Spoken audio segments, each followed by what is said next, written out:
उत्तर सोलापुरातील हिरज परिसरातून एक अत्यंत दुःखद घटना समोर आली आहे.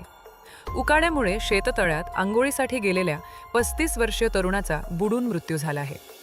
मृत तरुणाचे नाव आकाश नागनाथ डिगोळे असे असून तो जुना देगाव नाका परिसरातील थोबडे वस्ती येथे राहत होता.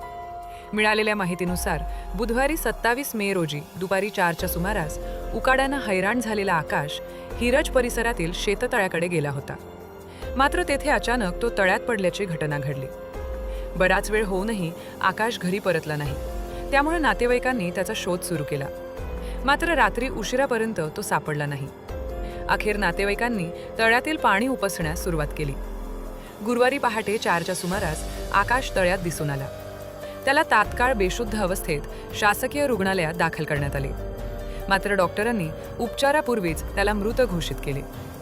या घटनेमुळे परिसरात हळहळ व्यक्त केली जात असून सिव्हिल पोलीस चौकीत घटनेची नोंद करण्यात आली आहे.